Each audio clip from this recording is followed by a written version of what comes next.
Hi, my inspired peeps. It's Chit Chat time with Jen again, and I just want to share a little bit about Hurricane Idalia preparedness that we did in Ocala. And we have a wonderful community of equestrians here. We also have the infamous World Equestrian Center located in Ocala, about 12 minutes down the road from me, which is fantastic. And what they did to help during a hurricane. And I know all over the United States, whether there are tornadoes or fires like in California, the communities band together to help move farm animals and horses out of the danger. And that's what we did starting on Sunday. And I'm going to share this from Jared Titel, and sorry, Jared, if I pronounced your name wrong. He wrote, and it came up on PBS, so I'm going to quote it from PBS. Nearly 2,000 horses across northern Florida, and that's where we are. We're in central Florida, so anywhere from Tampa on up was affected by the storm. Northern Florida sought refuge from the threat of Hurricane Idalia Wednesday after the World Equestrian Center opened its stalls in Ocala to equine evacuees. The World Equestrian Center Ocala, located at 1750 Northwest 80th Avenue, announced in a Facebook post Sunday it would provide free of charge evacuation space for farm animals in preparation for the storm, effective that day. Stall bookings reached full capacity on Monday with 1,805 horses registered, according to Equine Operations Officer Christy Baxter. Calves, goats, donkeys, cats, dogs, and peacocks were also housed in the facility.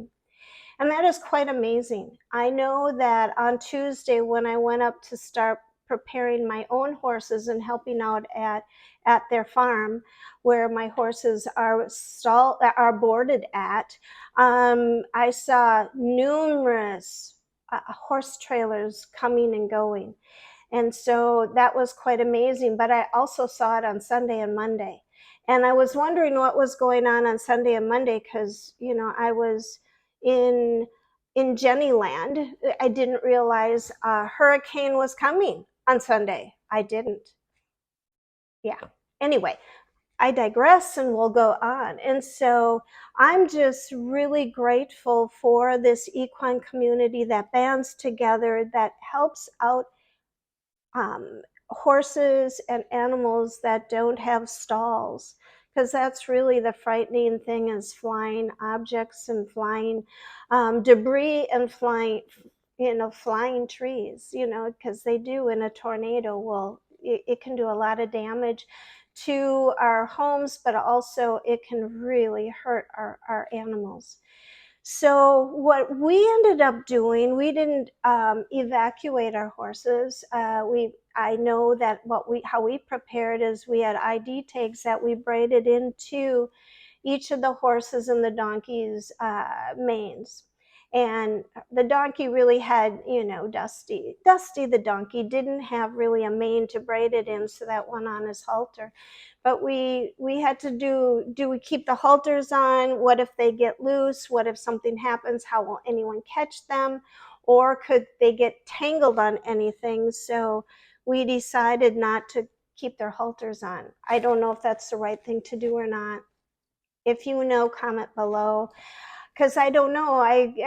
They were in a stall last year, during I think it was Ian. I think it was Hurricane Ian. Anyway, so we prepared as best as we could, really removing anything that could be flying, like buckets and things like that, and made it as hurricane safe as possible. So we all survived. It was more like a tropical storm than a hurricane that went through us. We got no tornadoes, which is amazing. We had a lot of wind and thunder and lightning, but it was okay. On Wednesday, my husband and I went for a couple walks right in the middle of it. I know 7 a.m. we had tornado warnings going off, but there was no tornado spotted. So I just wanted to share with you that what we do here in Ocala during these hurricanes, people do band together.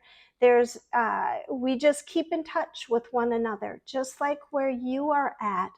We all need to have preparedness things available. Your horses should all be able to get into a trailer at a moment's notice. Yeah, because fires, tornadoes, things happen in moments.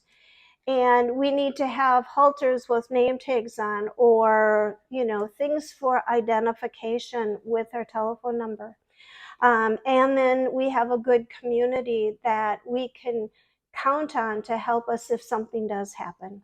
So just a quick recap. Love you all. Blessings to you. We survived hurricane number 2 in Florida. Woo! See you later. And thank you for sharing and subscribing and commenting, those things and liking.